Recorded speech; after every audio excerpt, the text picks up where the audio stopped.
Hey peeps, back with another video. So, one thing that's been really prevalent lately is that many of us, if not all of us, are looking for some way to make sense of the things that have been happening in the world and learning how to adjust and just having this sense of peace, right? And while we're looking for that resolve, while we're looking for that understanding, it could open us up to influence from a lot of different perspectives, right? So if you think about what's been going on in the world on the political scene, you think about how we've all been navigating this pandemic, if you think about some of the major losses that have happened in the entertainment industry as far as people that so many look up to and were inspired by, there are a lot of things that are happening. And then of course, whatever's going on in your personal life, you have to factor that in to the things that you need to adjust to or be able to respond to. So it can become overwhelming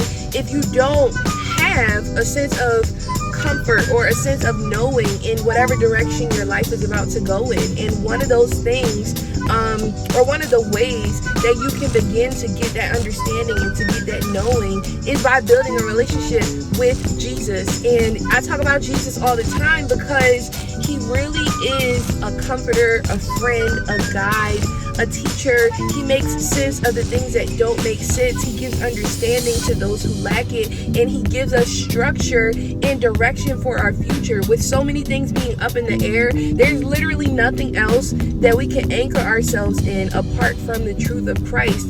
And especially at this point with all that's been happening and all that we've navigated in the year 2020, if you don't already know Jesus, this is a perfect time to get to know him. And I just want to paint the example of something that I think many of us can relate to. If you've ever been to the store or in a really big place with your parent and then you guys somehow get separated, when they start to look for you and when they start to call out to you, you can recognize their voice regardless of how you're feeling in the moment, regardless of how far you've gone away from them in the store. And somehow, even in your searching, whether you're looking for them or they're looking for you, the two of you are going to get reconnected at some point, right? That is the same type of connection and intimacy that God has with us and that he wants us to continue to cultivate. When God starts to speak to you or when he starts to call you, it's in a very intimate and a very unique way that is specific to who you are. For some parents, they know that they cannot yell out to their child if they're looking for them in the store. Even though that may be a moment where they're frantic and they really want to find their child quickly, they know that them yelling is going to make their child nervous or afraid. Some other parents, they know that they have to yell in order to get their child's attention. So it really just depends on how well they know their child and how they want to accomplish whatever they're trying to accomplish. The same is true in our relationship with God. He knows how we need to be spoken to. He knows how we're going to best understand whatever message he's trying to convey.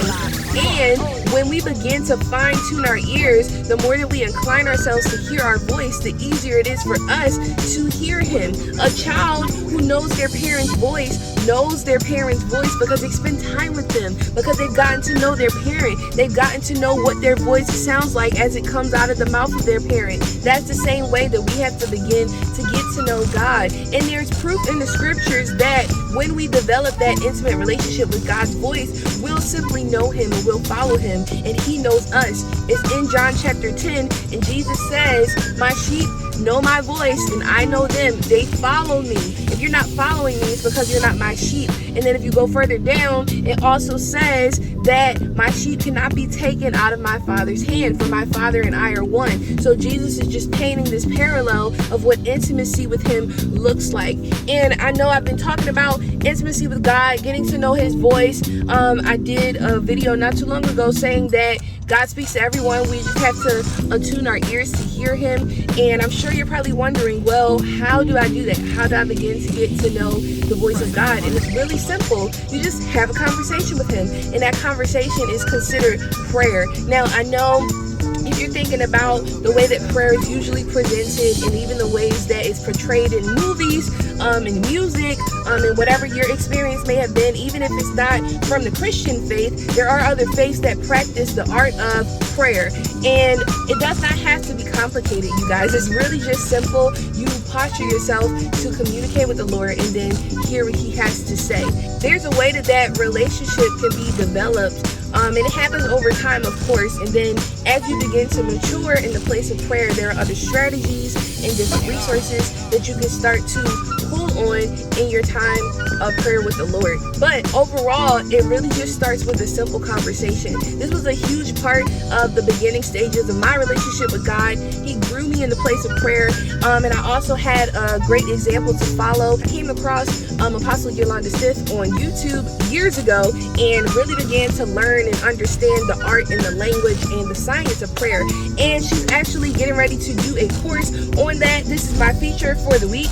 The School of Prayer by Yolanda Sith is starting very, very soon. So you want to go ahead and register. I'll make sure I tag her profile in the description so you can get the information from that source. But again, it really, even before you enter into a prayer school, before you get trained in the deeper things of God or whatever the case may be, it really just starts with a conversation. So you want to position yourself to have that type of interaction with the Lord.